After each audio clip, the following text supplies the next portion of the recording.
दोस्तों, सबसे पहले सब्सक्राइब करें, नोटिफिकेशन बेल दबाएं और सबसे पहले वाली ऑप्शन ऑल करें, जिससे हमारी आने वाली नई वीडियो की नोटिफिकेशन आपको फ़ौरन मिल जाए। जय श्री राम भक्तों। दोस्तों, कथाओं को लाइक करें, चैनल को सब्सक्राइब करना ना भूलें। दोस्तों, कथाएं बहुत ही उत्तम और ज्ञानवर्धक हैं, समय निकालकर जरूर सुनें। आज की कथा है दो शिकारी और दुष्ट शील का जोड़ा। आइए कथा को श्रवण करें। एक समय की बात है, कालू और दीनू नाम के दो भाई थे। दोनों श्रेष्ठ श्रेणी के धनुर्धर, धनुष और बाण के परिचालन में अति दक्ष थे। जिस राज्य के वे नागरिक थे, वहां एक चील के जोड़े ने बहुत उपद्रव मचा रखा था। ये दोनों चील पेड़ पर के एक घोंसले में रहने वाले अपने नवजात बच्चों के आहार के लिए, जब तक कि पूरा देश जानवरों के शिशुओं की किलकारी से विहीन न हो गया, तब तक वहां के जानवरों के छोटे छोटे बच्चों को उठाकर घोंसलों में ले जाया करता था और मारकर अपने बच्चों को खिला देता था।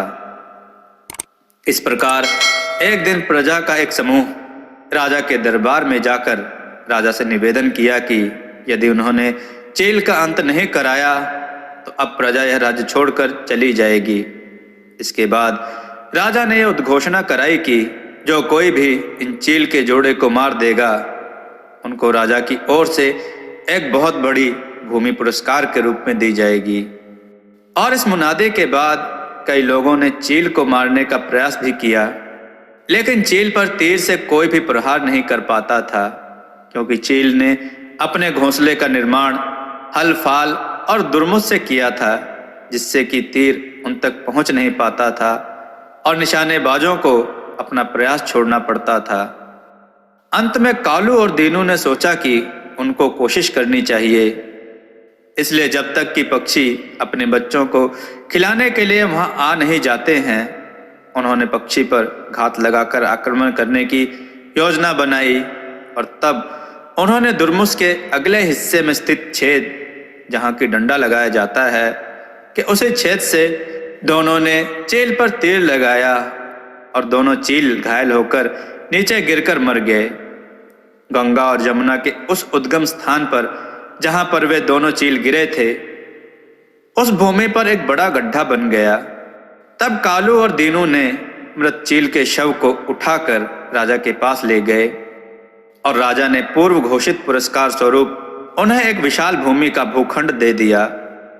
और इस कार्य से उपयुक्त कृतज्ञ पड़ोसियों ने कालू और दीनू के राजा से प्रति प्राप्त भूमि को एक बेहद उपजाऊ धान का खेत बना दिया और इतने बड़े पराक्रम से आनंदित होकर जहां चीलों के गिरने से गड्ढे का निर्माण हुआ था, उस स्थान को भी कालू और दीनू के नाम कर दिया।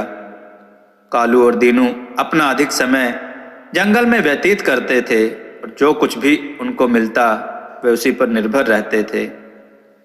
कंदरा में सोते और शाम को भात और जंगल से प्राप्त कंदमूल को पकाकर खाते थे।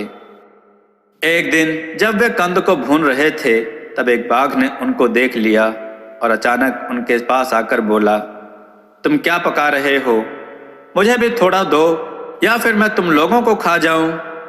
इसलिए जब वे भुना हुआ कंद खाने गए तो उन्होंने आग में से कोयला निकालकर बाघ के सामने फेंका, जो कि गुफा के मुहाने पर बैठा हुआ था और भोजन की प्रतीक्षा कर रहा था।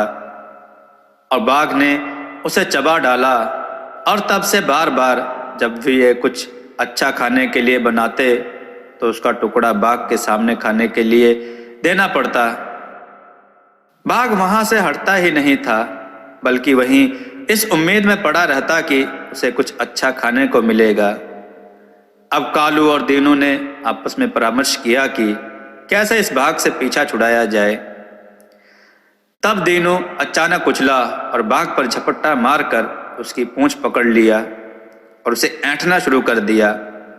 और तब तक ऐंठता रहा कि जब तक पूंछ उखड़कर उसके हाथ में नहीं आ गई और वह बाघ गुर्राते हुए वहां से भागा। कालू और दीनू ने पूंछ को पकाकर खाया और उनको यह काफी स्वादिष्ट लगी। इसलिए उन्होंने यह निर्णय किया कि बाघ का शिकार करके और उसे मारकर खा जाएंगे।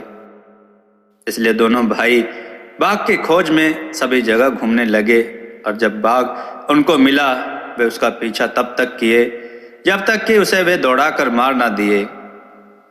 तब उन्होंने आग सुलगाया और बाघ के खाल को आग से झुलसाकर और उसके मांस को भूनकर उन्होंने एक शानदार भोजन तैयार किया, लेकिन वे लोग उसका उदर नहीं खा सके।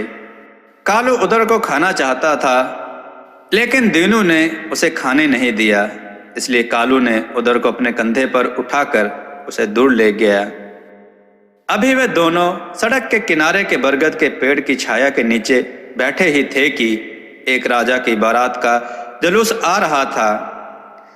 जब कालू और दीनू ने बारात को आते देखा तो वे अपने साथ बाघ के उदर को लेकर पेड़ के ऊपर चढ़ गए। बारात पेड़ के नीचे आकर रुक गई और उनमें से कुछ लोग सो गए। कुछ बाराती खाने के लिए तैयारी करने लगे और राजा भी पालकी से निकलकर बाहर छाया में आराम करने के लिए उसी पेड़ के नीचे लेट गया। कुछ समय के बाद कालू बाघ के उदर को हाथ में थामे हुए थक गया और दीनू से फुसफुसा कर कहा, अब मैं इसे और ज्यादा देर तक थामे नहीं रह सकता।